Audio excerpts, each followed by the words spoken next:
Okay, kwa majina naitwa Bernard Simanto, I'm a youth leader. Na kwa hii issue ya Gachagua yenye inaendelea sasa hivi, nasema kwamba kitu moja, we are over 50 million Kenyans. Now we cannot allow 291 leaders to decide on behalf of Kenyans. Na wakati tulienda kuvote, we voted over 12 million Kenyans kuamua who will be the president and who will be the deputy president.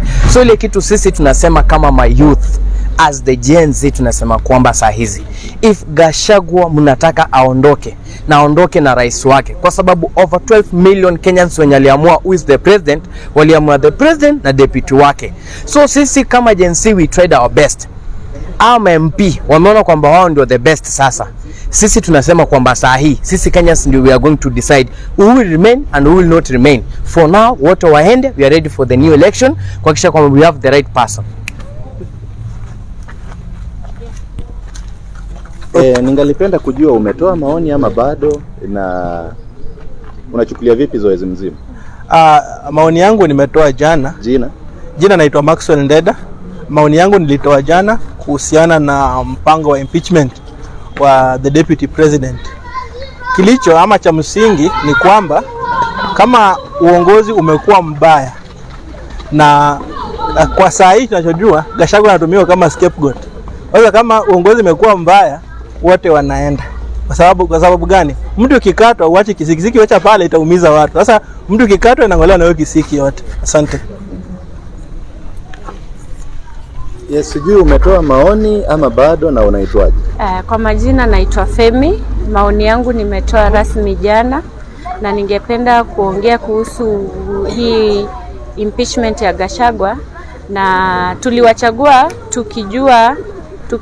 tukiwa na matumaini kuwa watatuongoza vizuri, na kama the deputy amefail, ilikuwa wajibu wa rais kuelekeza deputy wake jinsi atakavyofanya majukumu yake, na sasa inaonesha kuwa they have failed, na if the deputy have failed, wote wamefail, so waende wote nyumbani.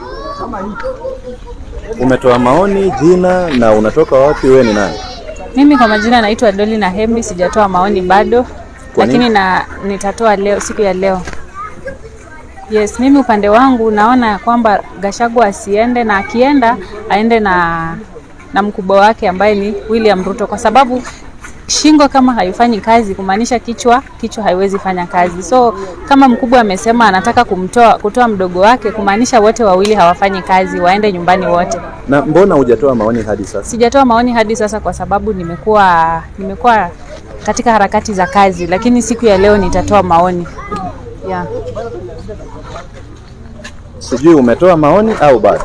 Bado sijatoa maoni. Jina? Kwa majina ni Sara Ambuso, natokea North East Ward, Emuhaya constituency.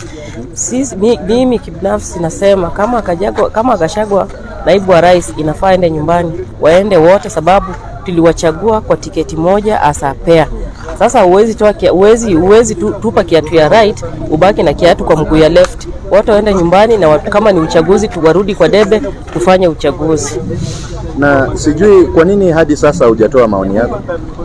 Kwa Vihiga kulikuwa na mwelekeo, watu walikuwa wanaalikwa na messages ama na simu, kupitia kwa simu kwenda pale Mbale Press Center kutoa maoni yao, na mimi sikuwa nimepokea bado. Ndio maana bado sijatoa yangu. Na umejuaje pengine leo kuna mchakato wa kutoa maoni? Bado leo kuko, sababu kupitia kwa mtandao nimeona naweza toa pia mimi yangu leo. Niko tayari kabisa kutoa yangu, na hiyo msimamo.